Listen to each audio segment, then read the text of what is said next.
dacht van, oh ja, dat boomke links en die open nummer rechts gaan mij misschien wel wat die extra dikke vissen opleveren. Vissen trekken momenteel enorm hard op Secours 1. Is dat nu met de paai? Ik weet het niet. De namiddagmorgen gaat een superbelangrijke zijn. Dus, en daar kijk ik zeker naar uit. Het is altijd een beetje afwachten van, ja, gaan we de vis kort krijgen en gaan we die open nummer kunnen benutten. Het is niet altijd omdat je een goede visser bent, het is de loting die ook wel heel belangrijk kan zijn op zo'n wedstrijden.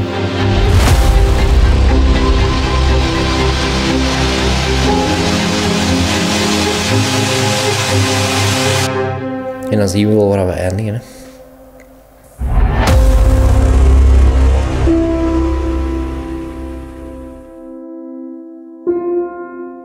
We zijn aangekomen in Secours, in de Vogese in Frankrijk. En samen met de cameraman Wim zijn we hier opnieuw voor onze finale van de Sensas Crazybait te filmen.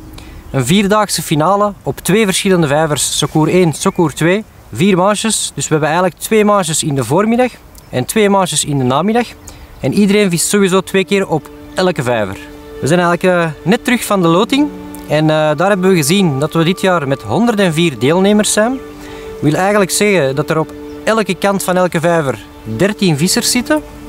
Dus in totaal eigenlijk 26 per vijver, 52 per manche. En natuurlijk wordt de namiddagmanche afgewisseld met de voormiddag. En zo komen we aan 104 vissers per dag.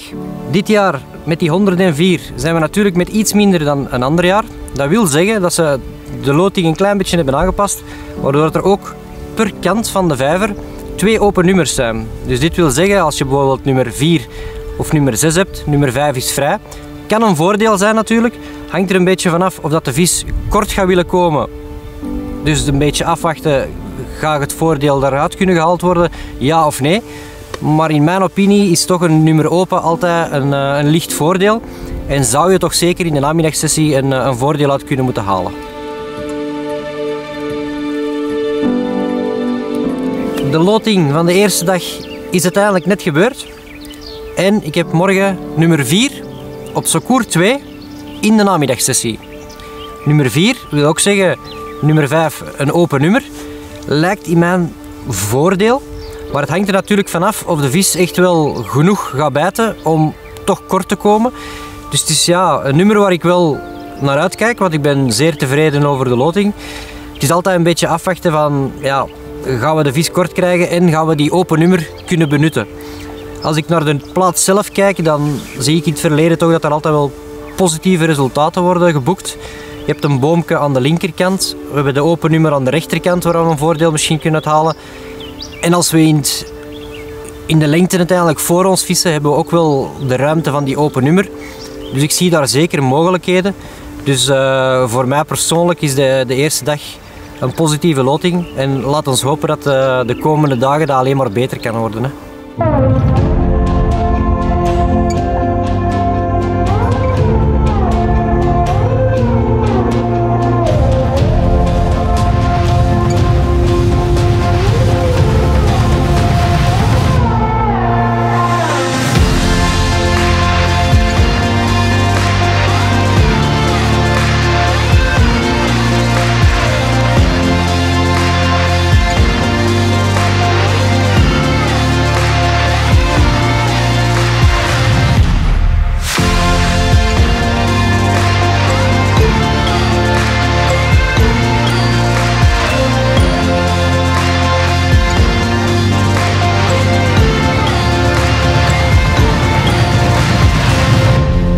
Dag 1. Een goed resultaat. 25 kilo 57 kunnen vangen. Wat uiteindelijk toch positief was, want ik denk tweede van de kant, denk ik, of derde van de kant. En vierde algemeen van de vijver. Wat op zich wel positief is. Het was zeker geen gemakkelijke visserij, want gewichten lagen 's morgens heel laag ook. Dus het was een beetje zoeken van ja, hoe en wat en hoe de aanpak, denk ik vooral. Omdat ik toch een open nummer had met die nummer 4, nummer 5 open. Dus ik dacht van, oh ja, dat boomke links en die open nummer rechts gaan mij misschien wel wat die extra dikke vissen opleveren in de kant. Maar dat sloeg een beetje tegen, om het zo te zeggen. Ik heb daar toch een paar keer gaan liggen en helaas ging ze er niet onder, om het zo te zeggen. Dus ik heb mijn focus eigenlijk gehouden op 11, 13 meter. Zelfs daarna nog een beetje verder met een meter of 2 slag erover. Voor toch zo te proberen elke keer een visje te sprokkelen. Ik denk dat mij dat op zich wel goed gelukt is. Dus ja, ik heb een positief gevoel sowieso voor die nummer. En voor de manche dat was uiteindelijk. Als je vierde van de vijver bent, dan moet je zeker niet klagen. Zeker als je dan ziet dat er de 3 die mij voor zijn, alle 3 een hoek hebben. Wat toch zeker een meerwaarde is, aangezien dat die sowieso wel wat extra vissen kunnen vangen in de namiddag.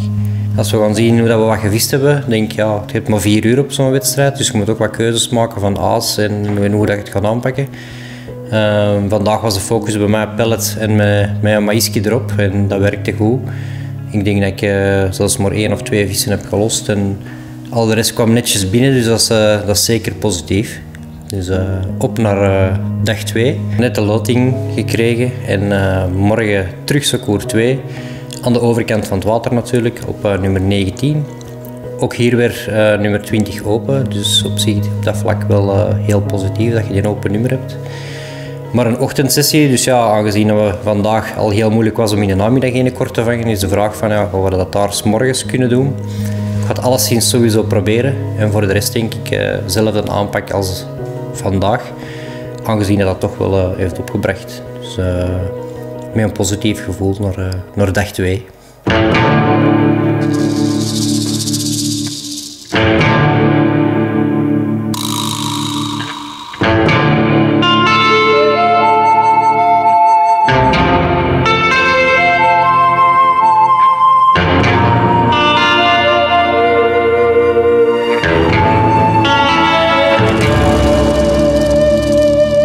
Drop it.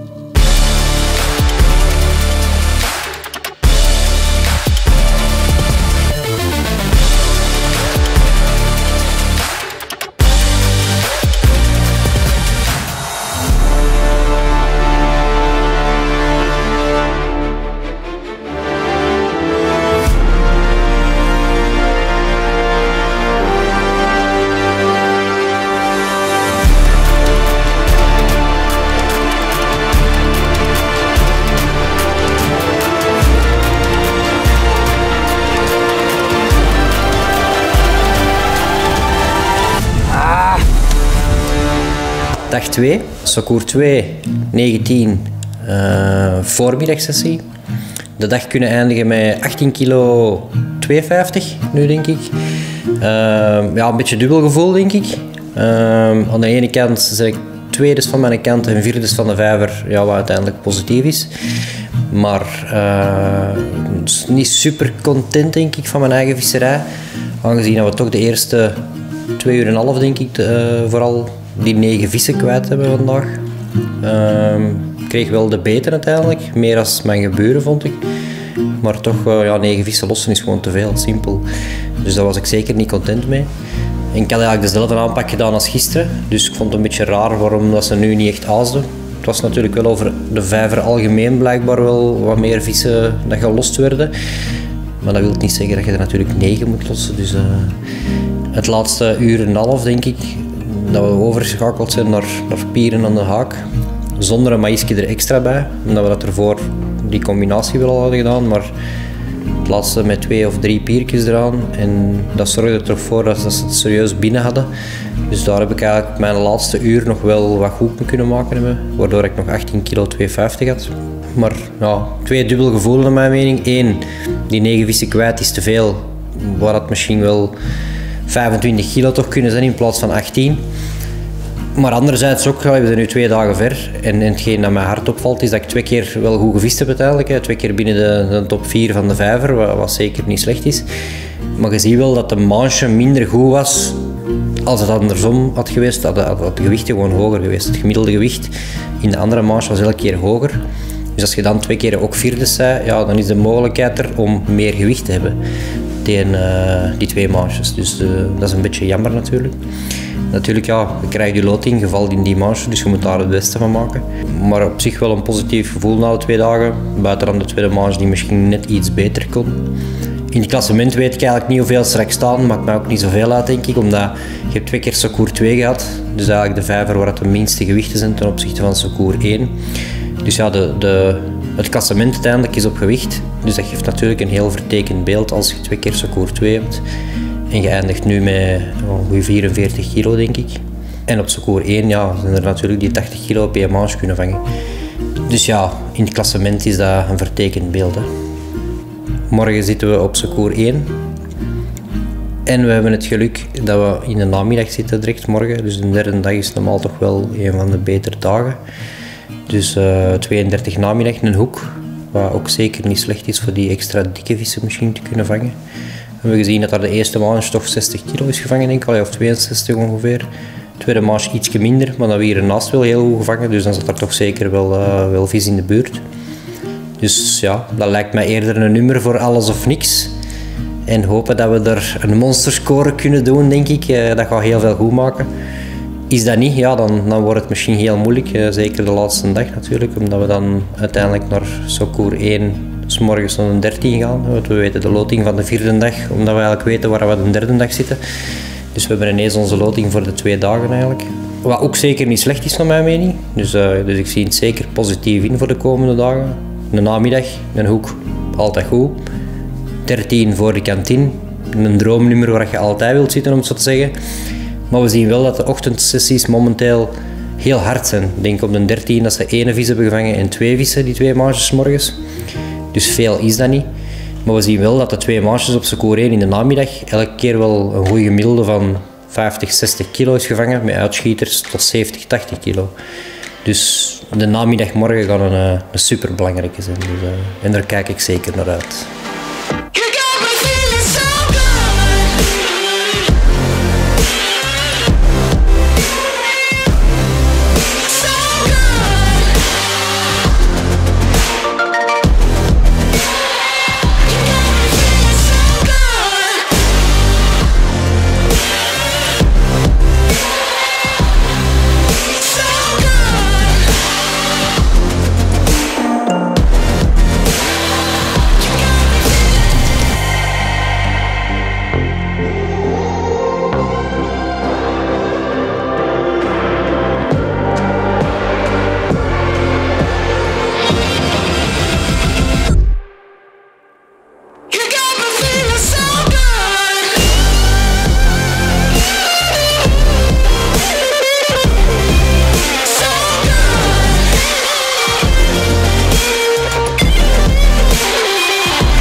Einde dag 3, de dag van alles of niks.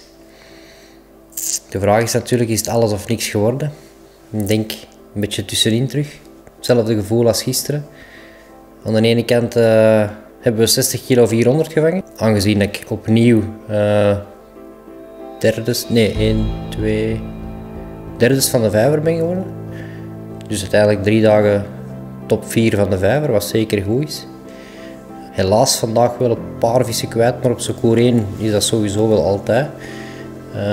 2 keer kapot, wat ook niet altijd even leuk is natuurlijk, maar vissen trekken momenteel enorm hard op Secours 1. Is dat nu met de paai, ik weet het niet.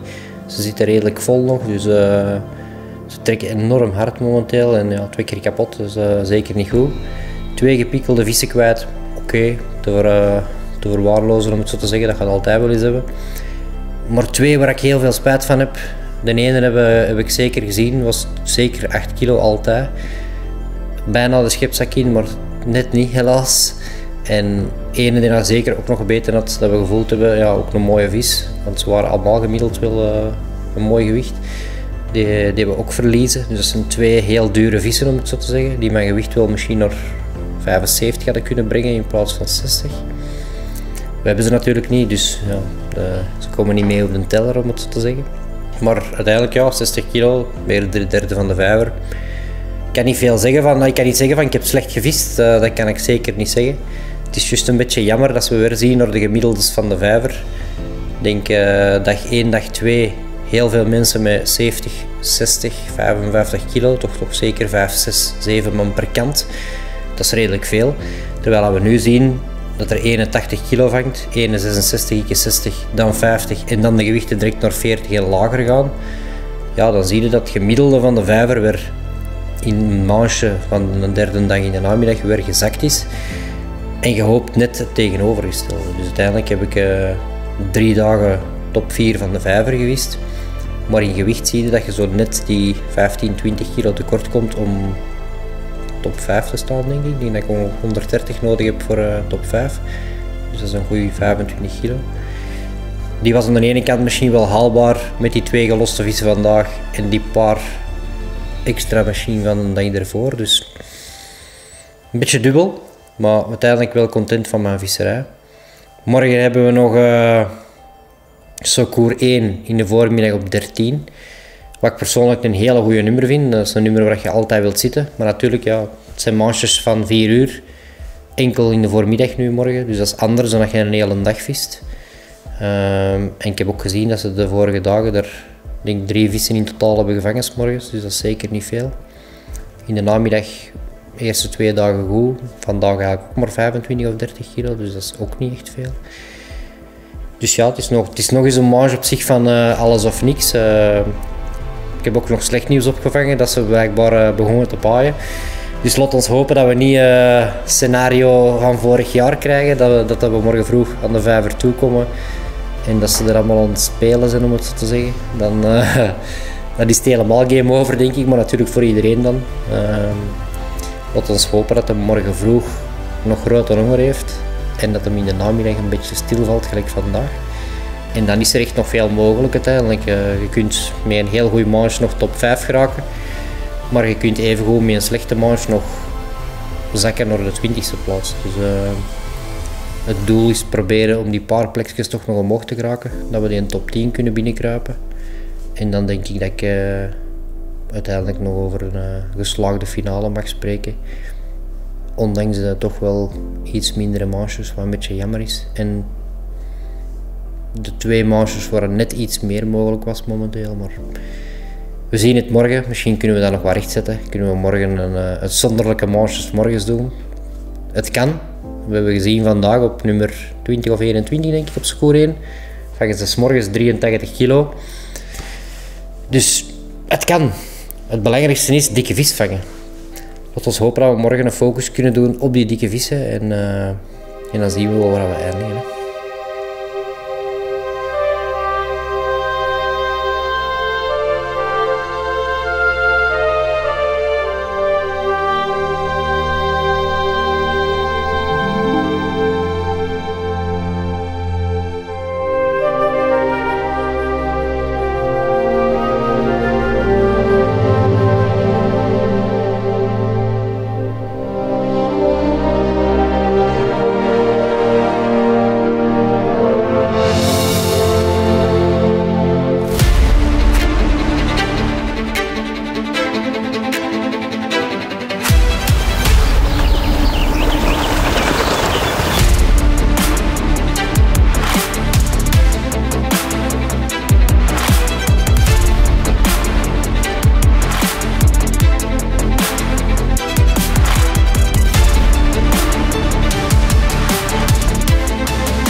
Zoals jullie kunnen zien zitten we in de auto, terug op weg naar België, naar huis.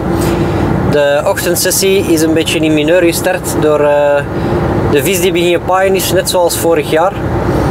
En ja, het is een heel moeilijke sessie voor iedereen. Het eerste uurtje weer hier en daar nog wel een vis gevangen. Kon ik er zelf eigenlijk ook 2 vangen.